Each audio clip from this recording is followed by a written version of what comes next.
கேள்விகளை நீ கேட்கிறாயா அல்லது நான் கேட்கிறேன்? வணக்கம். அமெரிக்காவினுடைய அதிபர் ஒரு தினத்திற்கு முன்பு ஒரு மிக முக்கியமான அறிவிப்பை வெளியிட்டிருக்கிறார். அறிவிப்புன்னு சொல்ல முடியாது, அது ஒரு ஆணவமாக நம்ம எடுத்துக்கலாம், எச்சரிக்கைன்னு கூட எடுத்துக்கலாம். அவர் உலகத்தில் இருக்கக்கூடிய அனைத்து நாடுகளுக்கும் சேர்த்து ஒரு செய்தியை சொல்லியிருக்கிறார். அமெரிக்காவில் இறக்குமதி செய்யக்கூடிய அனைத்து நாட்டினுடைய பொருட்களுக்கும் பாரபட்சமின்றி இறக்குமதி வரி விதிக்கப்படும் என்று சொல்லியிருக்கிறார்கள். ஏற்கனவே இறக்குமதி வரி இருக்கா அப்படின்னா இருக்குது. ஆனால் அதை எவ்வளவு அதிகப்படுத்த போகிறோம், எப்படி செய்ய போகிறோம் என்பதெல்லாம் எங்களுக்கு தெரியாது. நாங்கள் அதை ரொம்ப கடுமையாக பண்ண போகிறோம் அப்படிங்கிற ஒரு எச்சரிக்கையை விடுத்திருக்கிறார். அதையொட்டி நேற்று நம்முடைய ஒன்றிய அரசு அவசரமாக ஒரு கூட்டத்தை கூட்டியிருக்கிறது.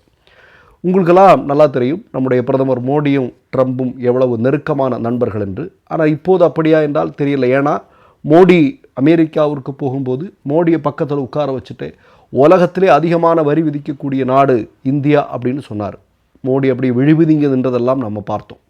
அது மட்டுமல்ல, ட்ரம்ப் வந்த உடனே செஞ்ச மிக முக்கியமான வேலை என்ன?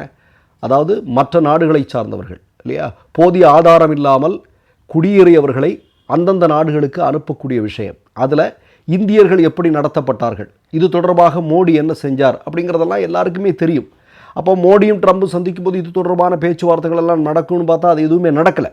ஆனால் ட்ரம்பை கொஞ்சம் அப்படியே மகிழ்ச்சி இருக்கதா அவருக்கு ஒரு மகிழ்ச்சியை கொடுப்பதற்காக மோடி என்ன பண்ணார் அப்படின்னா, நீங்கள் இறக்குமதி செய்து கொண்டிருக்கக்கூடிய இந்தியாவில் அவர்களுடைய பொருட்கள் என்று இறக்குமதி, இப்போ ஹார்லி டேவிட்சன் பைக்கு, அது மாதிரி ஒயின், இந்த மாதிரியான விஷயங்களெல்லாம் அதிகமாக இறக்குமதி செய்து கொண்டிருக்கிறோம். அதில் ஒயினுடைய இறக்குமதியை நாங்கள் குறைத்துக் கொள்கிறோம். ஏற்கனவே 150% இறக்குமதி வரியாக விதித்து கொண்டிருந்ததை 50% குறைத்து 100 வைத்துக் கொள்ளலாம் அப்படிங்கிற மாதிரி சில ஒப்பந்தங்கள் ஏற்பட்டதெல்லாம் தெரியும். ஆனால் இன்றைக்கு ட்ரம்ப் என்ன சொல்கிறார் அப்படின்னா, ஏப்ரல் 2 அமெரிக்காவினுடைய விடுதலை நாள்.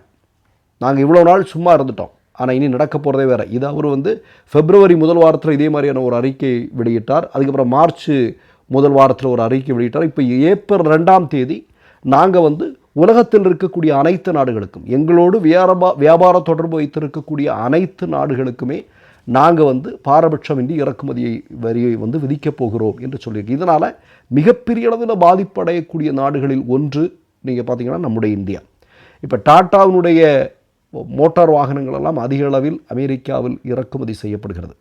அங்கு இறக்குமதி வரி அதிகப்படுத்துவதாக இருந்தால் அந்த வியாபாரம் மிகப்பெரிய அளவில் சிக்கலுக்குள்ளாவதற்கான வாய்ப்பு இருப்பதாக சொல்லப்படுகிறது. மிகப்பெரிய அளவிலான ஒரு இழப்பு நம்முடைய இந்தியாவுக்கு ஏற்பட போவதாக சொல்லப்படுகிறது. இப்போது ட்ரம்ப் இப்படி ஒரு அறிவிப்பை அறிவித்திருக்கிறார். கனடா என்று சொல்லக்கூடிய நாடு அதற்கு எதிராக உடனடியாக ஒரு அறிவிப்போடு வெளிவந்திருக்கிறார்கள். என்ன சொல்லியிருக்கிறார்கள்? நீ அந்த மாதிரி பண்ணனா நாங்களும் அது மாதிரி பண்ணுவோம் அப்படின்னு சொல்லியிருக்காங்க. ஆனால் நீங்கள் இதில் ஒரு செய்தியை பார்க்க வேண்டியிருக்குது. கனடா முழுக்க அமெரிக்காவை நம்பி இருக்கிறது. கனடாவினுடைய பெரும்பாலான பொருட்கள் எங்கு ஏற்றுமதி செய்யப்படுனா அமெரிக்காவுக்கு ஏற்றுமதி செய்யப்படுகிறது இல்லையா? அப்போது நீங்கள் பார்த்தீங்கன்னா அமெரிக்காவை அவன் எதிர்க்கிறான் அப்படின்னா அது ஒரு சாதாரணமான விஷயம் இல்லை. ஆனால் அவன் என்ன சொல்கிறான் அப்படின்னா, நீ அப்படி ஒரு கட்டுக்கடங்காத, உனக்கு நினைச்ச மாதிரி நீ விருப்பப்படுற மாதிரியான ஒரு இறக்குமதி வரியை விதிப்பதாக இருந்தால் நாங்களும் அதை செய்வோம் அப்படின்னு சொல்லியிருக்காங்க. இது தொடர்பாக அமெரிக்க பிரதிநிதிகளுடன் பேச்சுவார்த்தை நடத்தி கொண்டிருக்கிறது இந்தியா. ஆனால் என்ன முடிவு எடுத்திருக்கிறார்கள் என்பதை இன்று வரையிலும் சொல்லவில்லை என்பது ஒரு மிக முக்கியமான செய்தி. அப்போ அமெரிக்கா எடுத்திருக்கக்கூடிய இந்த தன்னிச்சையான முடிவு உலக நாடுகள் மத்தியில் ஒரு மிகப்பெரிய பதட்டத்தை உருவாக்கி இருக்கிறது. நாம் ஏற்கனவே பல பதிவுகளில் சொல்லியிருக்கிறோம், ட்ரம்ப் அப்படிங்கிறவர் ஒரு பிஸ்னஸ்காரர் இல்லையா, ஒரு தரகர் மாதிரி செயல்படக்கூடியவர்.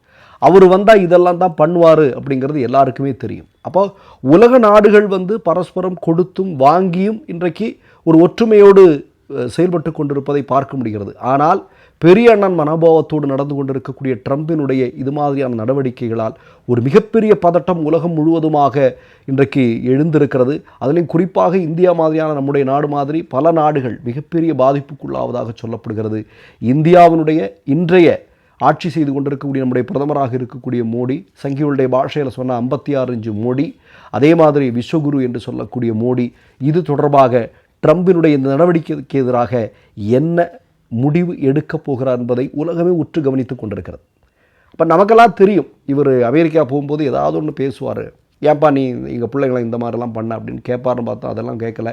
அவர்கள் சொன்ன ஒப்பந்தத்தை எல்லாத்தையும் ஏற்றுக்கொண்டு வந்த மோடியை பார்த்தோம். இந்த விஷயத்திலும் அது நடக்குமா என்பதை இந்திய சமூகம் உற்று பார்க்க துவங்கியிருக்கிறது. மற்றொரு நிகழ்வில் சந்திப்போம். நன்றி, வணக்கம். மை நேம் இஸ் ரெட் சேனலை சப்ஸ்கிரைப் பண்ணிக்கோங்க.